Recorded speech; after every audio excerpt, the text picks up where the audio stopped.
Pak Presiden menyampaikan komitmen Indonesia untuk mendukung perdamaian dunia melalui multilateralisme dan juga menghormati daripada hukum internasional. Bapak Presiden juga menegaskan menolak perang dan juga penggunaan standar ganda. Assalamualaikum warahmatullahi wabarakatuh. Salam sejahtera bagi kita semua, teman-teman media cetak elektronik. Saya bersama dengan Wamen Luar Negeri, Pak Tata. Jadi tadi kami mendampingi Pak Presiden dalam KTT BRICS di Rio de Janeiro, Brasil, dan ini KTT BRICS pertama yang dihadiri oleh Bapak Presiden sejak Indonesia bergabung di dalam BRICS dengan tema Strengthening Global South Cooperation for More Inclusive and Sustainable Governance. KTT ini dihadiri oleh anggota BRICS awal yaitu Brasil, Rusia, India, China, South Africa, dan yang baru Egypt, Ethiopia, Indonesia, Iran, UAE. Dan masih ada yang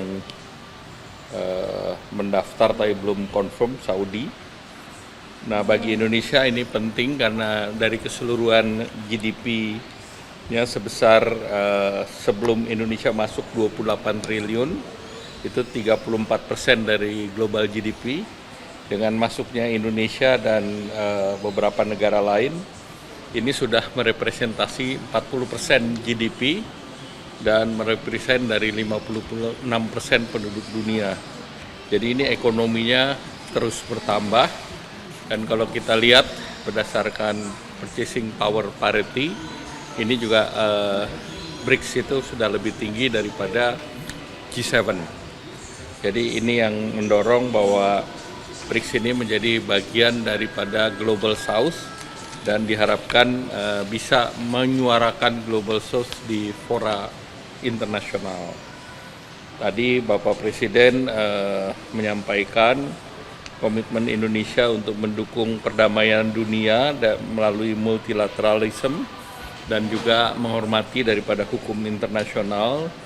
Bapak Presiden juga menegaskan menolak perang dan juga penggunaan standar ganda, dan Bapak Presiden sejalan dengan hampir dari seluruh peserta mendorong reformasi multilateral dan keterwakilan Global South dalam tata kelola global, khususnya dalam institusi seperti PBB, dan didorong agar kepemimpinan BRICS dapat mendorong kepemimpinan multilateral yang lebih adil. Dan juga Bapak Presiden menegaskan dukungan terhadap Palestina dan secara khusus untuk mengingatkan Bandung Spirit agar bisa dibawa dalam forum, dilanjutkan dalam forum BRICS tersebut. Kemudian di sesi berikut terkait dengan multilateral, economic, financial, dan AI, Bapak Presiden mendorong bahwa multilateralisme sekali lagi didorong di dalam situasi global yang multipolar. Ini kemitraan ekonomi negara berkembang menjadi sangat penting, dan diharapkan bahwa pemanfaatan dari New Development Bank bisa ditingkatkan. Kita tahu bahwa dilaporkan tadi dalam New Development Bank itu ada beberapa proyek yang sedang ditangani, antara lain Clean Energy Project, kemudian infrastruktur, kemudian juga beberapa proyek yang terkait dengan sustainability dan green. Saat sekarang ditangani 120 proyek dan nilainya sekitar 39 billion. Memang Indonesia sendiri sudah menyatakan masuk dalam NDB dan tentu sedang berproses. Kemudian outcomes daripada pertemuan tadi salah satunya adalah Leader Declaration, dan dalam Leader Declaration itu ada beberapa poin yang terkait dengan penguatan multilateralism dan reform daripada global governance. Yang kedua adalah mempromosikan peace and security, international stability, dan deepening international economy, trade, dan financial cooperation. Nah, poin kedua ini menjadi penting bagi Indonesia. Di tengah ketidakpastian kita punya BRICS yang diharapkan bisa juga untuk menyerap pasar dari produk-produk Indonesia. Kemudian yang ketiga tentu terkait dengan climate change dan promoting sustainable yang fair and inclusive development. Yang keempat adalah partnership for promotion human, social, and cultural development. Nah, itu outcome dari Leaders Declaration. Yang lain mungkin Pak Tata, silakan. Terima kasih Menko. Hanya sedikit menambahkan bahwa tadi yang seperti disampaikan oleh Pak Menko, ini pertama kali Indonesia hadir sebagai anggota penuh dan negara-negara menyambut dengan hangat kehadiran Indonesia. Bahkan sebelum Bapak Presiden bicara mengenai Bandung Spirit, Ketua saat ini Brazil menyampaikan mengenai Dasar-Sila Bandung, bahwa itu dia disampaikan bahwa mengharapkan bahwa BRICS itu bisa mengingatkan kembali spirit Bandung untuk mendorong kemajuan negara-negara berkembang. Tadi pagi dan siang pembahasan umumnya menyampaikan situasi dunia yang saat ini sangat tidak menentu, di mana banyaknya sekali pelanggaran-pelanggaran hukum internasional, di mana sistem multilateral semakin tidak dipatuhi, semakin tidak dianggap. Jadi salah satu isu yang sangat banyak diangkat oleh negara anggota adalah pentingnya untuk BRICS mengambil kepemimpinan untuk Global South agar bisa mendorong mereform sistem multilateral. Dalam hal ini diharapkan BRICS bisa bersatu, menyatukan negara-negara Global South untuk terus mengingatkan bahwa hukum internasional, sistem multilateral yang kuat itu dibutuhkan oleh negara-negara berkembang untuk bisa menciptakan situasi kondusif untuk pembangunan. Karena selama ini negara-negara berkembang bisa maju, bisa tumbuh dengan angka yang cukup tinggi, itu karena adanya perdamaian, adanya kepatuhan terhadap hukum internasional dengan sistem multilateral yang kuat. Tapi dalam beberapa tahun terakhir ini kita melihat semakin melemahnya sistem multilateral dan semakin banyaknya negara-negara yang tidak mematuhi hukum internasional. Oleh karena itu tadi semangatnya adalah bagaimana BRICS bisa berkontribusi untuk mendorong reformasi, untuk mendorong penguatan dari sistem multilateral itu sendiri.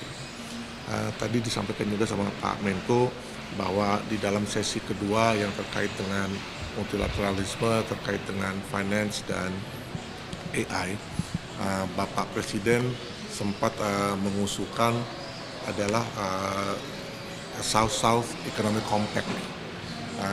Di sini tujuannya adalah agar negara-negara BRICS menjadi motor untuk memberikan akses yang lebih luas kepada negara-negara Global South untuk perdagangan, untuk juga lebih mengintegrasikan perekonomiannya untuk menjadi bagian dari supply chain.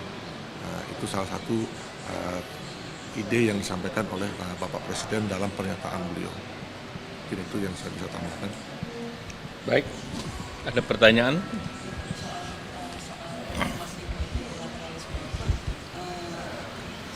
Indonesia memandang seberapa signifikan posisi BRICS dalam melakukan itu ya, karena banyak juga analis yang melihat potensi bahwa di dalam BRICS ini lebih banyak kepentingan Rusia dan China juga yang disuarakan gitu. Kemudian bagaimana itu jika dikaitkan juga dengan spirit Bandung yang disampaikan. Jadi saya jawabnya yang WTO. WTO itu menjadi sangat penting dan sudah disampaikan oleh Direktur Jenderal Gossi dalam pertemuan di OECD informal menteri, dan tadi diulangi juga oleh Direktur Jenderal Gossi. Pada prinsipnya reform dari WTO itu menjadi sangat penting, apalagi dalam beberapa tahun terakhir WTO itu tidak punya dispute settlement body, appellate body-nya relatif setiap kali akan dibentuk itu terveto, maka ini menjadi kepentingan semua negara untuk memperbaiki mekanisme yang ada. Dan oleh karena itu sampai menuju ministerial meeting nanti yang ke-14 diharapkan seluruh dubes negara-negara anggota WTO sudah mempunyai proposal. Jadi jangan sampai pada saat nanti itu menjadi pertemuan yang gagal kembali. Karena kalau WTO-nya itu tidak berhasil, maka kita tidak bisa bicara mengenai multilateralism, karena semua akan berubah menjadi regionalism atau bilateralism atau bahkan yang seperti sekarang unilateralism. Kalau lembaga yang lain silakan Pak. Menambahkan ya, jadi beberapa data, 40% total populasi dunia itu adalah anggota BRICS. Kalau tidak salah sepertiga ya Pak, sepertiga ekonomi dunia itu adalah anggota BRICS. Nah, sekarang BRICS itu berbicara untuk Global South, untuk negara-negara berkembang lainnya. Di sini dinyatakan oleh banyak negara tadi, seperti saya sampaikan, bahwa reformasi renewed multilateralism itu adalah suatu keniscayaan. Karena itu sangat dibutuhkan oleh negara-negara berkembang untuk kita tidak saja survive, tapi untuk kita thrive. Nah, itu juga disampaikan oleh Bapak Presiden. Oleh karena itu, kita harus melakukan reform tidak saja di dalam konteks peace and security, dalam konteks UN, tapi juga dalam konteks tadi disampaikan oleh Bapak Menko di dalam konteks trade, perdagangan, namun juga yang tidak kalah penting di dalam konteks isu-isu keuangan dan financial di bawah Bretton Woods Institution, dalam hari ini adalah IMF dan World Bank. Nah, karena memang selama ini reform khususnya di dalam konteks Bretton Woods Institution itu sangat lambat, oleh karena itu BRICS lah yang mengambil inisiatif untuk membentuk, tadi disampaikan oleh Pak Menko, NDB. Ya, jadi itu adalah salah satu opsi agar negara berkembang sendiri bisa mengadres permasalahan pembangunannya, pembiayaan pembangunannya sendiri. Jadi itulah beberapa reform yang dicoba terus didorong oleh BRICS dan negara-negara berkembang. Apakah misalnya berkaca dari sejarah AA dan juga lain-lain kan, nah itu kan tidak bertahan lama gitu ya Pak. Semangatnya masih relevan sampai sekarang, tapi gerakannya tidak bertahan lama. Kalau melihat ini BRICS dan khususnya Indonesia akan mengambil peran seperti apa untuk mengantisipasi pengaruh ini tetap kuat dalam waktu yang panjang?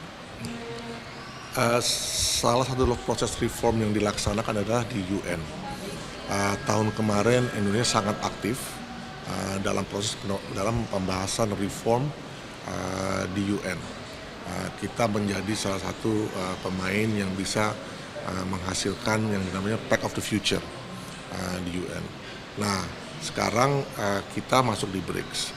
Tadi salah satu usul dari, kalau tidak salah itu Afrika Selatan atau Brazil ya, itu mendorong agar negara-negara BRICS di New York, di UN, itu menjadi suatu kelompok force yang untuk bisa mendorong, mempercepat reform proses di UN. Dalam hal ini, itu tentunya Indonesia akan bisa bermain yang cukup besar di situ.